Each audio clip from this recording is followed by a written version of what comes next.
Donnie and Dolly. The team is supported by ableauctions.ca. Closing your business? We can help. Ovechkin, here he comes. Ovechkin trying to drag it through him there. Oh! Scored! Holy jumping, you have got to be kidding me. His tongue's hanging like Michael Jordan. He drags it to the inside, to the backhand. On his back. What? Wow. We've had several people into the Delaney's OK Tire and Langley inbox saying that, Don, Rick, what are you talking about? The Coyotes' number one moment wasn't from 2012. It wasn't the day that Winnipeg moved to the Phoenix area. It was back in 2006, and Alex Ovechkin, as a rookie, scoring what I think a lot of people would consider to be one of the great goals in National Hockey League history. That was against the Coyotes in Arizona. Yeah, Jeremy and Langley, Donnie, pointed that out to us first. Yeah, among others. But yes. Jeremy, thank you so much for that. All of our guests today are brought to you by our title sponsor, Able Auctions, ableauctions.ca. More on Able in a bit, but right now we're joined by Jeff Paterson from Sekeres and Price, the Rink-Wide Podcast, and the Hockey News. Jeff, thanks for doing this, sir. How are you?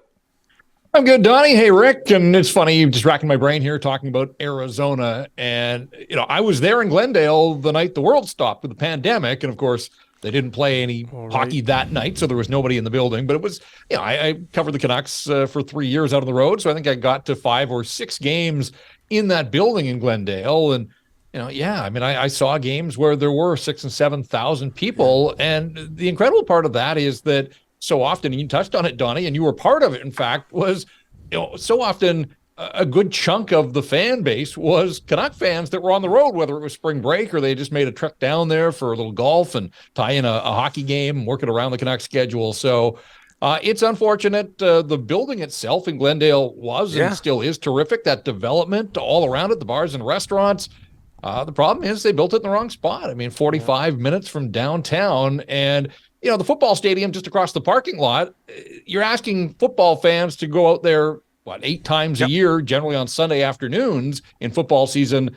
It was too much of an ask, I suppose, 41 times a year for all the home games. And, Rick, you talked about it being one of the 4th biggest TV market in the United States. Yeah. That's fine. The problem is that those are a lot of TV sets, but people there just don't want hockey, or not enough people want hockey. So I'm ready for them to move. I think I've kind of, in my mind, I'd like to see Gary Bettman bite the bullet here and admit he's been wrong all these years and find a place for this franchise so that we can just put an end to the soap opera. Yeah, and I think for him to come out and say he was terribly disappointed, he usually doesn't do stuff like that. I think we can read a lot into that. Jeff, what city, if indeed they were to move, makes the most sense to you? Well, there's been a lot of talk about Houston, and when you think of the success of the Dallas Stars and the idea of a natural geographic rival right away and a ready-made building and all those types of things, Houston makes some sense, but I see a lot of chatter about Salt Lake City. The thing about both Salt Lake City and Houston, you could leave the Coyotes in that central division, so in terms of relocation, you wouldn't have to reconfigure the divisions of the National Hockey League, and that's probably attractive to the NHL. I'm wondering how quickly all of this can happen. Are we looking at one more year, sort of a lame duck season at Mullet Arena?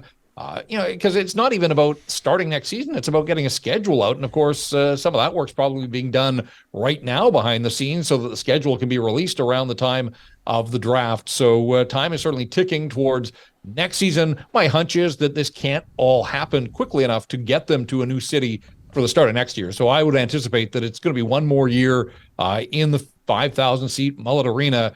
And then whether it's Houston, whether it's Salt Lake City, I don't know. I can't really speak to the viability of either one of those markets. I saw the Canucks play a couple of preseason games in Salt Lake City not that long ago in the home of the Utah Jazz, which is a basketball building through and through. It would need some real renovations. It was one of those things, and I've seen pictures circulating on the internet today of the seats at both ends have to get pushed back to form basically a flat wall behind the nets so that you can fit the rink in. It's built for basketball. The thing that I remember so vividly from those 2 preseason games in Salt Lake City was, think about the basketball court, the lighting is designed to flood a basketball court. Well, a hockey rink is bigger, it's longer than a basketball court. And so the nets and the end zones for these preseason games in total shadow and darkness. I remember talking to Jacob Markstrom about it. Like, it was difficult for the goaltenders just because the lighting was so poor. Now, that could be rectified relatively easily and obviously would have to be. So,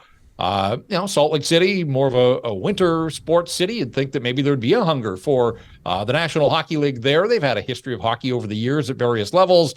Houston, it's the great unknown, but as we've seen, that doesn't mean that hockey can't thrive in some of these southern markets when you look at who's left here, the Final Four in this year's Stanley Cup playoffs. Jeff, the Canucks were the signing off the ice yesterday. Alex Trinka comes over from Pittsburgh. It looks like he'll be in charge of the strength and conditioning. This has got Tockett's fingerprints all over it, because when Tocchet was there, he obviously had a relationship with him, and Tocchet has made it very clear, you're not going home and sitting on a couch and munching on chips. Come back in shape for day one at camp. So your thoughts on them getting a new strength and conditioning coach? Yeah, I mean, he's just a name to me. I can't sit here and say that I know much about the guy, but if you look at the track record, he was there and overseeing a hockey club that won not one, but two Stanley Cups back to back. Now, I saw a lot of pushback on social media. Imagine that, people complaining on social media yesterday. Or any day. But I saw this pushback of, oh, sure, just another guy from Pittsburgh. Why not, get the band together again? Well, hey, that band produced a couple of hits in the way of Stanley Cup championships not that long ago. So I get it. Human nature is you're going to surround yourself with people that you know and you're familiar with. So I can't really knock Patrick Allvin and Rick Tocchet if they're familiar with this guy, the way that he works. And I don't know, when I saw it, I thought, hey, anybody that's in charge of Sidney Crosby's workout routine at this stage of his career that can produce a 93-point season or whatever it is, like, not only hire him, but give him a raise. So if he can bring all of that to the Vancouver Canucks and the way that he applied, what he was in charge of in Pittsburgh,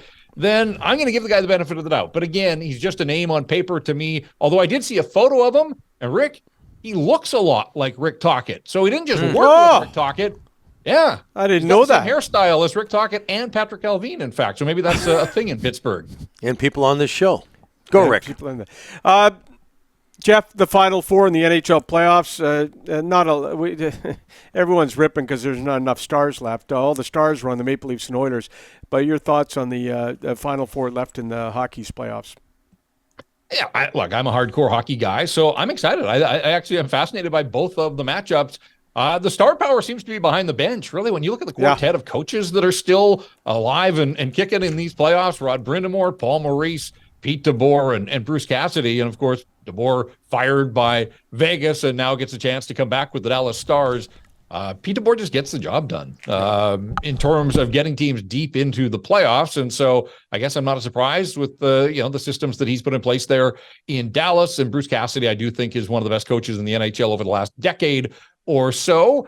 And I like the way that Vegas team is playing. I like the way that they were able to neutralize two of the best players in the National Hockey League at even strength. I mean, the Oilers still did some of their damage, a lot of their damage, in fact, on the power play, but the bulk of the game, and I think this is one of the takeaways for Edmonton as they try to figure out what went wrong and why they're not playing is, it's great to have a power play on, the likes of which we hadn't seen in the regular season, and then they carried that over and it actually got better by percentage in the playoffs, but the bulk of the game is still played at 5-on-5, and I thought Bruce Cassidy did a terrific job in the matchups and the depth that he's got. He's got three really solid scoring lines, and then he's got a fourth line.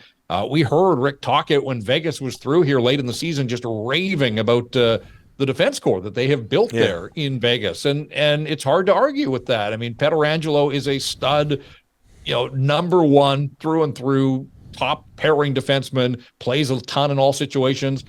Shea Theodore, I don't think has had the best playoffs to this point, but this is another round, another opportunity for him to step up. You got the experience and the pedigree of an Alec Martinez. Braden McNabb brings some size and toughness. Nick Hague on the back end, and Zach Whitecloud for a third pairing guy. Mobile, rangy, he's got the size there. And so, just an awful lot to like in that Vegas defense. I think it's going to be a great matchup, though. I mean, Rope Hins going as good as anybody in the playoffs these days. Dallas with Hins, and they need Jason Robertson going. Obviously, it's incredible that they got past Seattle 7 games, and he didn't have a goal. This is a guy that scored 46 in the regular season, but again, a new series and a fresh start for him. And obviously, Jake Ottinger, when the chips are down. I mean, just think of all the experience this guy has logged at a relatively young age. Came up on the short end of the Game 7 last year against Calgary, but was awfully good the other night against Seattle. And then in the Eastern Final, again, I think we all sleep on Carolina. We sort of got this narrative that it's a team that, it's good, but are they good enough? Well, here they are now 4 wins away from a trip to the Stanley Cup Final again with Rod Brind'Amour, who just has such buy-in from his players. And when you think of the guys that have been out of the lineup, and it looks like they're going to get Teravainen back, and so that's a boost for them. And the Florida Panthers, what can you say about a team that takes care of the Boston Bruins in the first round and then made it look relatively easy against the Toronto Maple Leafs? And they got, it's funny, so much hand-wringing in Toronto about the lack of production from the core four. And Matthew Tkachuk picked up a few assists along the way, but it wasn't like Matthew Tkachuk ran the show against the Toronto Maple Leafs, but they spread their offense around. There's enough scoring there. And I think if people are trying to draw a through line sort of what's allowed the teams this year to have success, it kind of feels like this is a throwback to that 2019 St. Louis Blues team that was built around good players in Ryan O'Reilly and Vladimir Tarasenko. Jaden Schwartz was still there, Braden Shen. But the strength of that team was Pietrangelo. It was Colton Parayko, who was playing some of the best hockey of his career. Justin Falk on defense. It was big, strong, solid defenders. And I think that's a common theme when you look around what's left in these National Hockey Leagues. You're nothing without a really good defense. The Vancouver Canucks have seen that now. And the question is, can they go about somehow, some way addressing it to get their defense anywhere close to the standard that's being set by the Final Four this year? I think the key to success in the NHL is to be located in the southern U.S. Jeff, thanks for doing this. We'll talk to you next week. All right. We'll see where these Final Four teams stand, and we'll continue to break this all down. Outstanding. Jeff Paterson, Sekeres and Price, Rink-Wide Podcast, and the Hockey News